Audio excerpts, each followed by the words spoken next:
దేవునికి స్తోత్రం కలుగును గాక. అందరికీ వందనములండి. ప్రార్థన చేసుకుందాం. మహాగణుడైన తండ్రి, పరిశుద్ధుడైన రక్షక, ప్రేమ స్వరూపి, మీ ఘనమైన మహోన్నతమైన నామమును బట్టి తండ్రి మేము మిమ్మల్ని స్తుతించుచున్నాము. మీరు సర్వసృష్టికర్త అయినారు ప్రభా, సర్వాధికారివి, అనంత జ్ఞానం కలిగిన దేవుడై ఉన్నారు ప్రభా. మీకు వందనములు.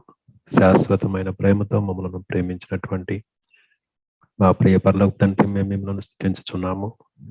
మీరు ప్రేమ నమ్మకము కలిగిన దేవుడుగా ఉన్నారు. కృపాక్షమాపణ కలిగిన దేవుడిగా ఉన్నారు ప్రభా. మీకు వందనములు. మేము నరకమునకు తగిన వారం అయి ఉన్నప్పుడు ప్రభా, యేసు ప్రభు యొక్క శిలువ కార్యము ద్వారా మమ్మలను నరకం నుంచి తప్పించి పరలోకపు ఆశగా వారసునిగా చేసి క్రీస్తు తోడి వారసునిగా మమ్మల్ని చేశారు. ఇదంతయు ప్రభా మీ యొక్క దయ, ప్రేమ, కనికరము, మీ యొక్క భవిష్యత్ జ్ఞానం అయి ఉన్నది. ఇందుని బట్టి తండ్రి మేము మిమ్మల్ని స్తుతించుచున్నాము. యేసు ప్రభు యొక్క రక్తం మా అందరి మీద మేము ప్రోక్షించుకుంటున్నాము.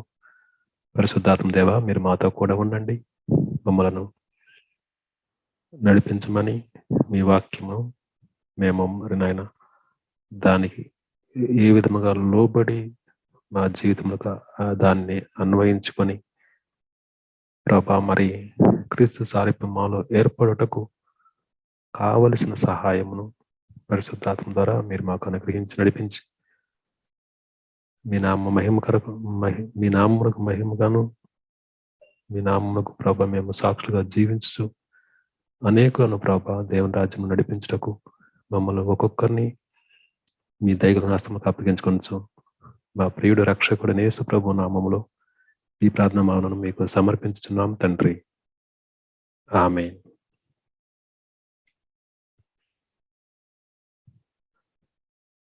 మనము కొన్ని విషయములు చూద్దామండి. పోయినసారి మనము అంటే చెక్ లిస్ట్ అన్నట్టు అనుకోవచ్చు, మరి లేదంటే ఇప్పటి వరకు చెప్పబడినటువంటి కొన్ని విషయములను మనం పునర్విమర్శ లేదా సమీక్షించుకోవడము ఎట్లయినా తీసుకొనవచ్చు.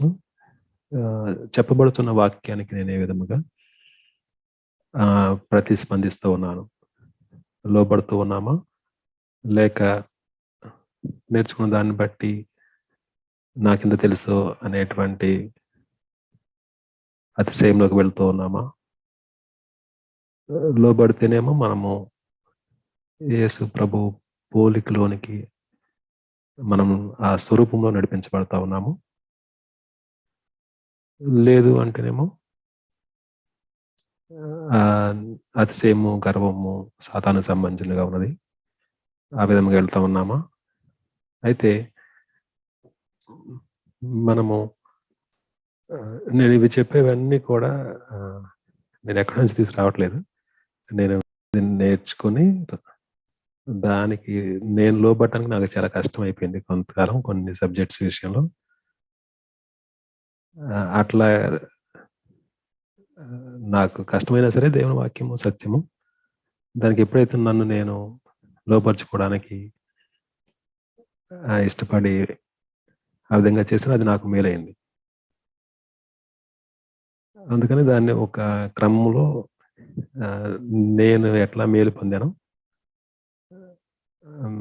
ఇంకా ఎవరైనా అట్లా చేయకపోతే ఇట్లా చేస్తే మేలు అవుతుంది అనే ఉద్దేశంతో చెప్తున్న మాటలే తప్ప ఇంకా వేరేదేమీ కాదు. ఎందుకంటే మనందరము ఆయన మనకు బోధకులుగా ఉన్నారు. దాన్ని తీసుకున్నాను, ఒక వ్యక్తి విని చేయగలడు అనడానికి నేను సాక్ష్యంగా నేను ఈ మాటలు చెప్తున్నాను అనమాట. అది కాబట్టి ఇవి చేయడం ద్వారా మొదటగా నాకు మేలైంది. దాని గురించి కొన్ని విషయాలు ఇంకా నేర్చుకుందాము. అంటే మనము కృతజ్ఞతలు చెల్లించడము, స్తుతించడము, అలాగే అదంతా ఒకటిగా తీసుకున్నాము. తర్వాత దేవుని వాక్యం చదవటము. మనం ప్రతిదినము దేవుని వాక్యమును చదవాలి. ఎందుకనంటే దేవుని వాక్యము ఇట్లా నేర్చుకోవటము, అది రాసుకోవటం, దాన్ని బట్టి దేవునికి కృతజ్ఞతలు చెల్లించటము, ఇది మంచిదే. కొంత ఏంటంటే కొంతమంది అక్కడ కొంచెం అట్లా చదువుతున్నారు బైబిల్. లేదా ఒక గ్రంథం ఒక చోట, ఇంకో గ్రంథం ఇంకో చోట. అట్లా కాకుండా ఆదికాండం దగ్గర నుంచి ప్రకటన గ్రంథం వరకు ఒక క్రమంలో చదువుతూ ఉన్నప్పుడు మనకేమవుతుందంటే అవన్నీ ఎక్కడ ఏముందనేది కొంత అర్థమవుతుంది. దాని సారాంశాన్ని మనం తెలుసుకోవటం, గుర్తుపెట్టుకోవటం తేలికవుతుంది. అందుకోసం బైబిల్ అంతా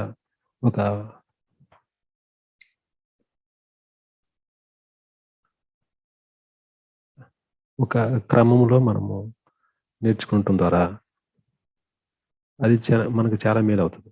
మనం ఇతరులకు అది చెప్పేటప్పుడు కూడా మనకు తేలిగ్గా ఉంటుంది, వినేవారికి ఈజీగా ఉంటుంది.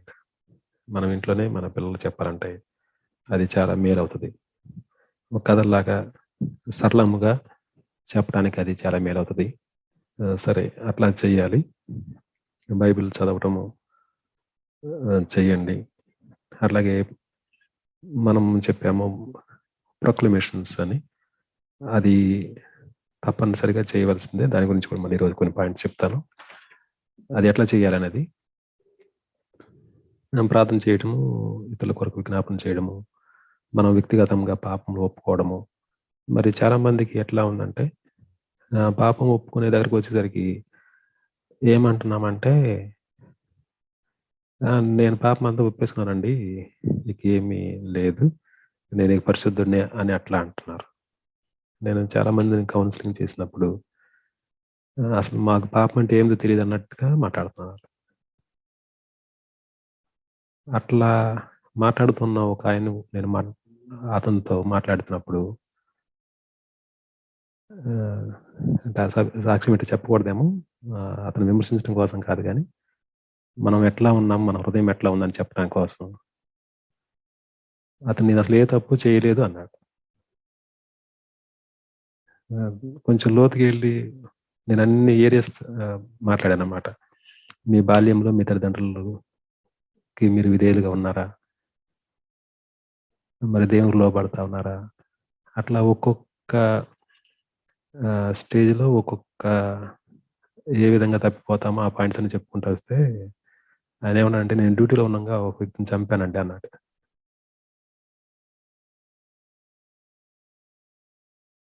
కొట్టాను అన్నాడు. ముందు కొట్టానంటే మరి నేనేదో తప్పు కదా అన్నా. అతను చనిపోయాడండి అన్నాడు. కొట్టినప్పటికప్పుడే అదే టైంలో చనిపోయాడు. బయటకు ఏమన్నారంటే, నేను అసలు ఏమి తప్పు చేయలేదు అంటున్నారు. చూడండి, నరహత్య పాపం కదా. మరి ఆ పాపం అట్లా పెట్టుకుని అతను స్వస్థత కొరకు అడిగితే దేవుడు ఎలా స్వస్థపరుస్తారు? కాబట్టి మొదటగా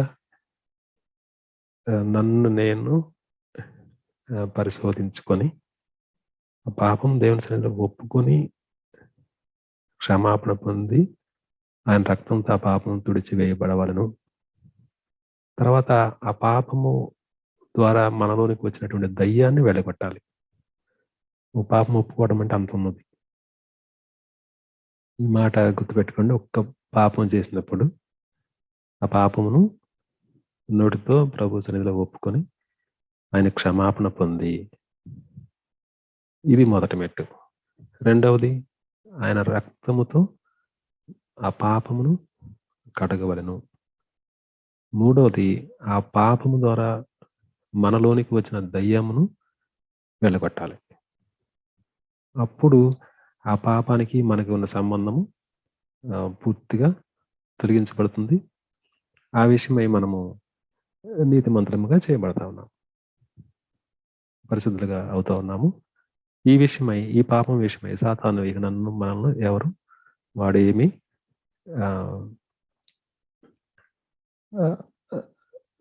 ఆ పాపం బట్టి అతను పీడించడానికి అవకాశం లేకుండా పోతుంది. అది నేను 10th క్లాస్ చదివినప్పుడు నాకు హిందీ రాదండి. నా ముందున్న ఫ్రెండ్ ద్వారా కొన్ని తీసుకుని రాశాను. నేను ప్రభు నమ్ముకున్న తర్వాత తెలిసింది అది తప్పో లేదని కూడా నాకు తెలియదు. తప్పని ఒప్పుకున్నాను కానీ మరి దాన్ని యేసుప్రభు రక్తంతో కడగబడాలని అవి కూడా నాకేం తెలియదు. ఒకరోజు డెలివరెన్స్ ప్రేయర్ ఎగ్జామ్స్లో కాపీలు రాయటం ద్వారా పాపం చేయటం ద్వారా వచ్చిన దయ్యం వీరిలోంచి బయటికి వెళ్ళిపోమనగానే అప్పుడు నాలోంచి ఆ దయ్యం వెళ్ళిపోయింది. అంటే అప్పుడు అర్థమైంది నాకు, దీని పాపం ద్వారా వ్యక్తిలోనికి దయ్యము వచ్చి ఉంటది, దాన్ని వెళ్ళగొట్టకపోతే అది అట్లాగే ఉంటది అనేది నాకు అర్థమైంది. దీన్ని ఆధారం చేసుకుని ఇతరులకి విడుదల కొరకు మేము సలహా ఇచ్చేటప్పుడు ఈ విధంగా చెప్తా ఉన్నాం.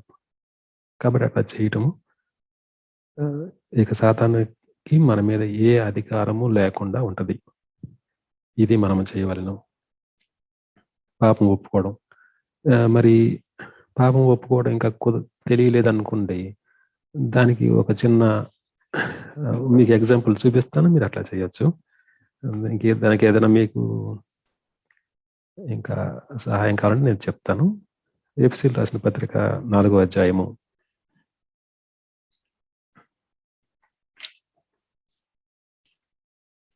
ఎఫెసీయులకు రాసిన పత్రిక 4వ అధ్యాయము 17వ వచనం నుండి, ఇది గుర్తుపెట్టుకోండి మీరు. ఎఫెసీయులకు రాసిన పత్రిక 4వ అధ్యాయం 17వ వచనం నుండి ఎఫెసీయులకు రాసిన పత్రిక 6వ అధ్యాయం 9వ వచనం వరకు, 6వ అధ్యాయం 9వ వచనం వరకు మీరు గుర్తుపెట్టుకోండి. నేను ఫస్ట్ చదువుతాను. 4వ అధ్యాయం 17వ వచనం చదువుతున్నాను, మీరు కూడా చూడవచ్చు. కాబట్టి అన్ని జనులు నడుచుకున్నట్లు మీరికి మీదట నడుచుకునవలదని ప్రభువునందు సాక్ష్యం ఇచ్చుచున్నాను.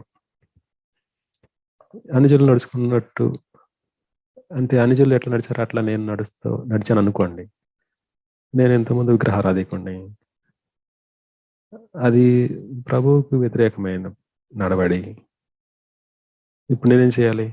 ప్రభు వీళ్ళు నడుచుకున్నట్టు నేను నడుచుకున్నాను, ఈ నా పాపమును బట్టి నన్ను క్షమించండి, మీ రక్తంతో ఈ పాపంలో తుడిచివేయండి, ఈ పాపం ద్వారా నాలోకి వచ్చిన దయ్యంను యేసుప్రభు నామములో నేను బయటకు వెళ్ళగొడుతున్నాను అని చెప్పాలి. తర్వాత 18వ వచనం చూడండి. వారైతే అంధకారమైన మనస్సు గలవారై, అంధకారమైన మనస్సు నాకున్నది అని ఈ పాపను ఒప్పుకోవడం. తర్వాత తమ హృదయ కాఠిన్యము వలన, హృదయ కాఠిన్యం ఉంది అనుకోండి. ఇట్లా ఒక్కొక్క మాట మనం చదువుతూ ప్రతి పాపం ఒప్పుకుంటా చేయాలి. అది మీకు కావాలంటే నేను ఆదికాండం దగ్గర నుంచి ప్రకటన గ్రంథం వరకు ఇట్లా అన్ని రాసేట్టు పెట్టాను, మనం అవి చేయొచ్చు. అది కూడా చేయండి. అట్లా ఇతరులను క్షమించడము, ఇది పాపం ఒప్పుకునే విషయం. ఆ తర్వాత ఇతరులను క్షమించే విషయం, ఇదంతా కష్టమైన పనులు మనకు మనం అంటే వ్యక్తిగతంగా చేయగలిగితే మొదటగా నాకు అది మేలు అవుతుంది, నాకు మేలైతే ఇతరులకు ఆటోమేటిక్ అది మేలైపోద్ది. అదనమాట. వేరే ఇతరుల కొరకు చేయడం కోసం నేను నేర్చుకుంటే అది వేరు, అది మనము ఒక టీచర్ లాగా చేస్తే అది వేరు, ఇది వేరు. మనం జీవించాలి సాక్ష్యము. మనం ప్రభువుకు సాక్షులుగా పిలువబడ్డాం కాబట్టి మనం అది చేసినప్పుడు ఆయన యొక్క జీవము మనలో నుండి బయటకు వెళ్తారు. నేను చేయకుండా, నేను ఇతరులను క్షమించకుండా మీరు క్షమించండి ఇతరులని నేను చెప్పాను అనుకోండి, అదేం ప్రభావితం చూపించదు ఆ మాట. కాబట్టి ఇది క్షమించమన్నప్పుడు ఇది నాకు చాలా కష్టమైపోయింది, చాలా కష్టమైంది. మరి వాక్యం ఏం క్షమించమని చెప్తుంది, ఇదేమో నాకేం కష్టం అవుతుంది. అప్పుడు టైం పట్టింది నాకు కొంతమందిని క్షమించడానికి. నేను 6 నెలలు, సుమారుగా 6 నుంచి 7 నెలలు దాని మీద సాధన చేశాను. అప్పుడు చేసినప్పుడు నేను ఫ్రీగా అయ్యాను. బుద్ధిగల వాళ్ళకి అన్ని నెలలు అవసరం లేదు. ప్రభు క్షమించిన రీతిగానే మనం వారిని క్షమించడము మనకు మేలు. కాబట్టి ఇప్పుడు నాకు తేలికైంది అట్లా చేయటం బట్టి. ఇందుని బట్టి దేవునికి వందనములు. ఇది చేయవలసి ఉన్నది. అలాగే మన యొక్క పితరుల శాపం మన మీద ఉన్నప్పుడు వాటిని విరగొట్టాలి. అది ఎల్లప్పుడూ చేస్తూనే ఉండండి. అది అసలు ఆపనే ఆపొద్దు. మీకు దీని గురించి సబ్జెక్ట్స్ కావాలంటే నేను ఇస్తాను. మీరు చేయండి. అలాగే దీవించటము అనేది కూడా ఆపొద్దు. ఇది చేయండి. అది మనలోని ఎంతో మార్పొస్తది. మన బట్టి మన చుట్టుపక్కల వాతావరణం అంతా మారిపోద్ది ఖచ్చితంగా. అది నేను చెప్తాను మీకు మరలా. ఇది ఎలా సాధ్యమో నాకు కూడా తెలియదు. కానీ దేవుడు గొప్ప అద్భుతాలు చేస్తారు. ఇది ఎందుకంటే దేవుని వాక్యం ఎల్లప్పుడు సత్యం, మారదు. సరే, ఇది దీవించవలను. తర్వాత సువార్త ప్రకటించే విషయంలో మన సాక్ష్యం కూడా ఇతరులకు తెలియపరచాలి. సువార్త చెప్తూ ఉండాలి. అది వాక్యం సాక్ష్యం పాటిస్తూ ఉండాలి. అలాగే దేవుని పిల్లలతో మనం సహవాసం కలిగి ఉండాలి. వారి కొరకు వారి ఇబ్బందులు మనం పరామర్శించడము, వారి కొరకు మనం ప్రార్థన చేయటము, మన కొరకు వాళ్ళు ప్రార్థన చేయము, ఇట్లాగా ఏక మనసుతో ప్రార్థన చేస్తూ ఉన్నప్పుడు మనము మన ద్వారా దేవుడు అద్భుతాలు జరిగిస్తారు. ఇది ఇంకా ఇంకొక మాట ఏంటంటే దయ్యములు వెళ్ళగొట్టడం. దయ్యములు వెళ్ళగొట్టడానికి ఏం చేయాలంటే మొదటిగా మనము అదే పాపం ఒప్పుకోవాలి, ఇతరులను క్షమించాలి. ఇవన్నీ చేస్తేనే మన నుంచి దయ్యం బయటకు వెళ్తుంది, లేకపోతే కుదరదు. అది పోదు. ఎందుకంటే ఆ దయ్యమునకు మనం చోటిస్తేనే అది వచ్చింది. ఒక అర్థమయ్యే భాష మనం చెప్పుకోవాలంటే సపోజ్ కోపం అనే దయ్యం ఒక వ్యక్తిలో రావాలనుకోండి. ఆ దయ్యం ఉండటం వల్ల కోపం రావటం కాదు. కోపము అనే దయ్యం ఒక వ్యక్తిలోకి వెళ్ళటానికి ఆ ముందున్నటువంటి ఆ ఇంట్లో లేకపోతే ఆ ఆఫీస్లో కానీ ఆ పరిస్థితులన్నీ సాతాను ముందుగా కల్పిస్తాడు. ఆ పరిస్థితులను బట్టి ఆ వ్యక్తి కోపపడతాడు. కోపపడినప్పుడు కోపం అనే దయ్యం అతనిలోకి వెళ్తుంది. అప్పుడు ఇంతకుముందు కోపం లేకుండా పరిస్థితుల వల్ల వచ్చింది కోపం ఇతనికి. ఇప్పుడేమో ఆల్రెడీ కోపం అనే దయ్యం ఇతనిలో ఉంది కాబట్టి ఇంకా కోపపడతా ఉంటాడు. కాబట్టి ఆ కోపాన్ని ఎట్ట జయించాలి మరి మనం? ఎలా జయించాలంటే మొట్టమొదటిగా సపోజ్ నా ఉన్న కోపం, నేను ఆ కోపం అనే దయ్యాన్ని వెళ్ళగొట్టే ఆ శక్తి నాకు లేనప్పుడు ఆత్మీయంగా పెద్దలైన వారి ద్వారా వారి సహాయం తీసుకుని ఆ దయ్యంను వెళ్ళగొట్టి ఇప్పుడు ఇక మళ్ళీ నేను దాన్ని సొంతగా వెళ్ళగొట్టే సామర్థ్యంలోనికి రావాలి. ఇది చెయ్యాలి. మనం సొంతగా మన జీవితంలో ఎక్కడో ఏదో ఒకటి ఉంటుంది, దాన్ని మీరు పట్టుకోండి, దాన్ని మీరు సొంతగా చేయండి. మీకు విశ్వాసం పెరుగుతుంది ఖచ్చితంగా. ఎందుకంటే నేను చేశాను అది. నాకు జలుబు ఉండేదండి, డస్ట్ ఎలర్జీ ఉండేది. సుమారుగా దాన్ని 22 సంవత్సరాలు ఇబ్బంది పెట్టింది అది. డిరిక్టిన్స్ గారు ఆయన బుక్లో రాశారు, సేమ్ ఆయనకున్న జబ్బు కూడా అదే.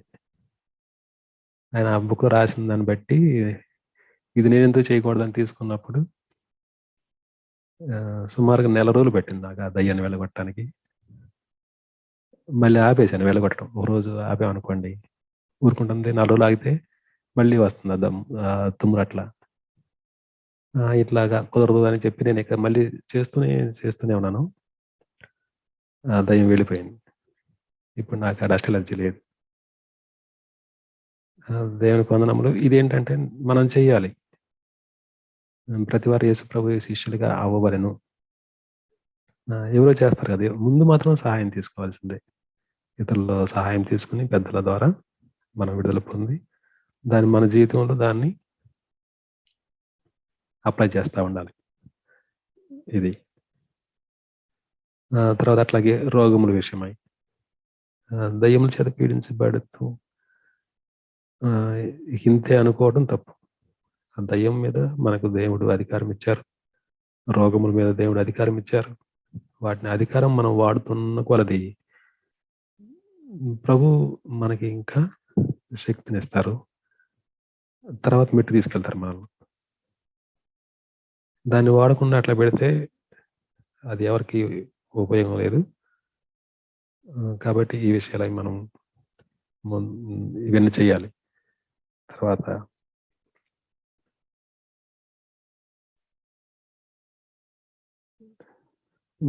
ఇంకా బాప్తిజం తీసుకోవాల్సిన వారు వాక్యం వింటా ఉన్నాము.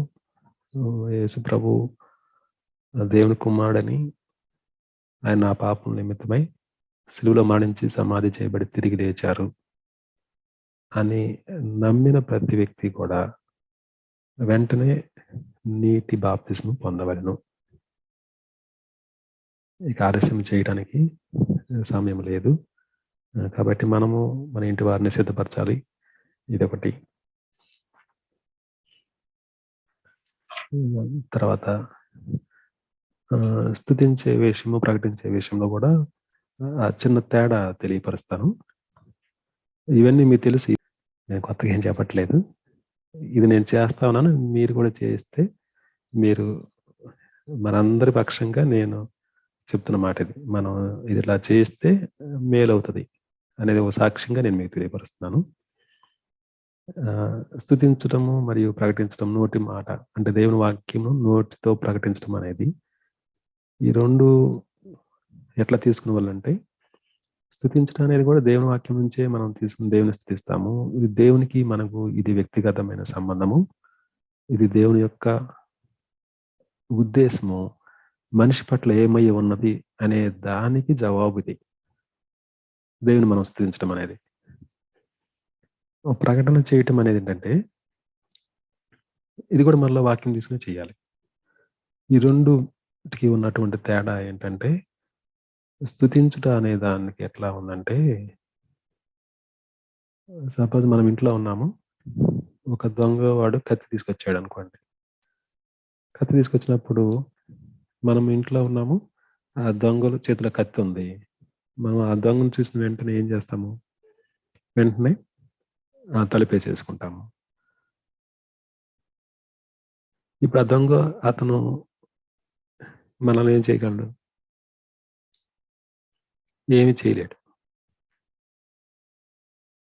ఎందుకంటే మనము ఒక రక్షణ కవచంలో ఉన్నాము. ఆ తలుపు వేసుకున్నాము, లోపల ఉన్నాము, అతను బయట ఉన్నాడు, ఇక అతను ఏమి చేయలేడు. ఇది ఏంటంటే స్తుతించుట. మనం దేవుని స్తుతిస్తున్నంత వరకు సాతాను మనల్ని ఏమి చేయలేడు. తర్వాత ఇప్పుడు మనం ఇంట్లో ఉన్న మనము బయటకి ఒక గన్ను తీసుకుని బయటకు వచ్చాం అనుకోండి. ఇందాక అతను ఉన్న దొంగ కత్తి తీసుకున్నాడు, ఇప్పుడు గన్ను తీసుకొచ్చాము. ఇప్పుడు ఏం చేస్తాడు? అతను గన్ను చూసి పారిపోతాడు. అంతకుముందు అయితే మనం డోరు వేసుకుని ఉన్నాము, అతను బయటే ఉంటాడు. అతను ఎంతసేపు అయినా ఉండొచ్చు కదా అక్కడ. మరి మనం ఎంతసేపు ఉన్నాం లోపల ఆ షెల్టర్లో? ఇంట్లో ఉంటే ఎట్లా పనులు అవుతాయి. కాబట్టి బయట రావాలంటే గన్ను తీసుకు బయటకు వచ్చేసాం అనుకోండి. ఇప్పుడు ఆ దొంగ పారిపోతాడు. ఇదేమో ప్రకటించుట. దేవుని వాక్యం తీసుకుని ప్రకటించినప్పుడు సాతాను వాడి కనుచరులైన దయ్యములు పారిపోతాయి. యేసు ప్రభువు కూడా చేసింది. దేవుని వాక్యం తీసుకుని ఆయన సాతానుకి విరోధంగా పలికినప్పుడు వాడు ఆయన విడిచిపెట్టి వెళ్ళిపోయాడు. కాబట్టి మనం ఇట్లా ప్రకటనలు చేస్తూ ఉండాలి. మనం దీనిలో కూడా బైబిల్ వాక్యాలను తీసుకుని మనం చెప్పవచ్చు. దాని తర్వాత ఇంకా చేయవలసిన పనులు ఏమున్నాయంటే, దశమ భాగములు ఇవ్వటము. దశమ భాగం ఇచ్చే దాంట్లో దీని సబ్జెక్ట్స్ ఎక్కువ చెప్పట్లేదు నేను. ఇది ఇజ్రాయేలుకి ఇవ్వటము. దశమ భాగం అంటే ఇజ్రాయేల్ ప్రజలకు దేవుడు నియమించిన కట్టడి ఇది. అయితే మనం దేవుని కృప చేత వచ్చాము కాబట్టి ఇప్పుడు మరి మనం ఏం చేయాలి? కృపలో ఉన్నాము కాబట్టి దశమ భాగం కన్నా ఇంకా కొంత ఎక్కువ ఇవ్వాలి. కొంచెం సపోజ్ దశమ భాగము 10 రూపాయలు అనుకోండి, ఇంకొక రూపాయి కలిపిస్తే అప్పుడు అది కృపలోకి వెళ్తాం. దశమ భాగం పైకి వెళ్తున్నాం అంటే ఆజ్ఞ కృపలో ఉన్నాం కాబట్టి. ఇది ఎక్కడ ఇవ్వాలి ఏంటనేది ఎంత మనకు బైబిల్లో ఉన్నాయి, నేను ఇప్పుడు చెప్పట్లేదు అవంతా. ఇంకోటి ఇజ్రాయేల్ ప్రజలకు మనము కొంత సహాయం పంపించడము, వారికి ఏదో కొదువై ఉంది కాబట్టి మనం ఏం పంపించట్లేదు, లేదా దశంభాగములు ఇవ్వటం అనేది వాక్యం చెప్పే వాళ్ళకి ఏదో కొదువైందనిగా ఉన్నది, కొదువుగా ఉన్నది కాబట్టి మనం ఇస్తాము, అది కాదు. ఇది దేవుని వాక్యమును మనం నెరవేరుస్తున్నాం అంతే. దీని ద్వారా నాకు మేలు, నాకు దీవెన ఉన్నది అని దేవుడు ఇక్కడ తెలియపరిచారు అంతే. ఎదుటి వాళ్ళకి బోధించే వాళ్ళకి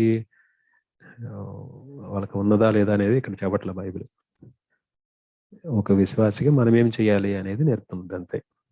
ఇజ్రాయెల్కి ఇవ్వటము అది వేరు, దాన్ని దానిలోకి తీసుకెళ్ళి అది కాదు. వారికి కొదువై ఉన్నది కాబట్టి మనం ఏమి ఇవ్వట్లేదు, కానీ వారి విషయం ప్రార్థన చేయడం కానీ, లేకపోతే వారికి ఏదైనా మనము ఇట్లాగా మనీ రూపంలో వారికి సహాయం చేయడం కానీ మన యొక్క ఆశీర్వాదం కొరకు మాత్రమే. కాబట్టి ఇది చేయవలను. తర్వాత ఇంకా రొట్టె ద్రాక్ష రసం తీసుకునే విషయంలో ఎట్లా ఉన్నాం మనం, ఇది కూడా ఒకసారి చెక్ చేసుకునే వాళ్ళను. ఇది దేవుని ఆజ్ఞ నెరవేరుస్తా ఉన్నాము. మరి సంఘముగా కలిసి చేయడానికి కుదరినప్పుడు మనం ఏం చేయాలి? కుదరినప్పుడు వెంటనే మనము అవి వ్యక్తిగతంగా ప్రభు కృతజ్ఞతాస్తుతులు చెల్లించి రొట్టె ద్రాక్షం తీసుకునే వాళ్ళను. ఇది కూడా చేయాలి. ఈ విషయంలో కూడా తప్పిపోవద్దు. ఇవన్నీ ఆశీర్వాదం సంబంధించిన విషయాలు. ఇవంతా ఆయన రక్తము, శరీరము, అంటే ప్రభు యొక్క శరీరము, ఆయన రక్తము తీసుకుంటున్న ద్వారా మనలోనికి ఆయన జీవం వస్తుంది. మరియు ఆయన యొక్క మరణమును ప్రచురము చేయవలననే బాధ్యత అది మనకు గుర్తు చేస్తా ఉన్నది. కాబట్టి ఆయన ఆజ్ఞ నెరవేరుస్తూ ఉన్నాము, ఆయన జీవం మనలోకి వస్తుంది. ఆయన మరణమును మనం ప్రచురం చేయాలనేది ఎప్పుడూ అది జ్ఞాపకం చేస్తూ ఉంటుంది. కాబట్టి అది చేయవలను. మరి ఇంకా జాబ్ చేయటము, జాబ్ చేయకుండా ఎట్లాగవుతాయి ఇవంతా? సోమరిగా ఉంటే దేవుడు వారిని అంగీకరించడు. పని చేయవలసిందే. అంటే సేవ కొరకు వచ్చి దేవుని కొరకు సమర్పించుకోవటము, దేవుని పిలుపు ద్వారా వచ్చి అట్లా చేయటము, అది ఓకే. అట్లా కాకుండా పని ఏమి చేయకుండా నేను ఉంటాను అనేది బైబిల్ విధానం కాదు. పని చేయవలసిందే. ఇవన్నీ 1 సంవత్సరం పాటు నేను చేస్తానని నిర్ణయం తీసుకున్నారా? చేయండి. నేనే చేస్తా ఉన్నాను, మీరు కూడా చేయండి. నాకు ఇది మేలైంది కాబట్టి మీకు తెలియపరుస్తా ఉన్నాను. నేను ఒక చిన్న సాక్ష్యం చెప్తాను. అదేంటంటే,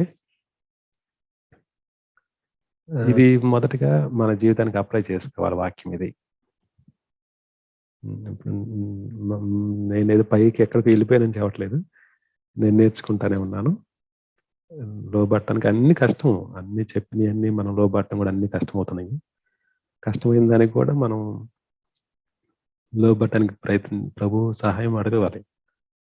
పరిశుద్ధాత్మ సహాయం అడిగినప్పుడు లోబట్టడం, మన జీవితానికి అప్లై చేసుకోవటం, తద్వారా మొదట నాకు మేలు అవుతుంది, తర్వాత వేరే వాళ్ళకి మేలు. ఇది ఇట్లా చెయ్యాలని నేను మనందరి పక్షంగా నేను కోరుకుంటా ఉన్నాను. ఎక్కడెక్కడ మనం ఫెయిల్ అవుతున్నామో ఒకసారి పరిశీలన చేసుకొని దాన్ని సరిదిద్దుకొని మనం క్రీస్తు సారూప్యంలోకి వెళ్ళవలనని ప్రభు మనం కోరుతా ఉన్నారు. ఆ విధంగా మనం చేద్దాము. దయ్యములు వెలగొట్టడం,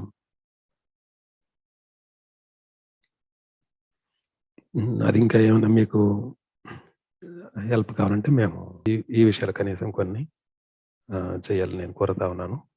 దీన్ని బట్టి దేవునికి వందనములు.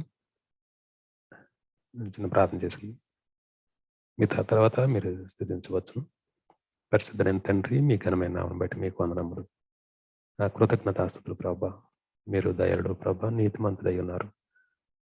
మీ కృపచేత మమ్మల్ని అందరినీ ప్రభా అంధకార సంబంధమైన అధికారం కలిగిన శత్రువైన సాతాను చేతిలో నుంచి విమోచించి తేజోవాసులైన పరిశుద్ధుల స్వాస్యంలో నన్ను మమ్మలను పాలేవారినిగా చేశారు. ఇది మీ కృప. నేను మీ రాజ్యములో ఉన్నదంతయు ప్రభా కృప అయి ఉన్నది. మమ్మల్ని ప్రభా మీ కృప ద్వారానే రక్షించారు.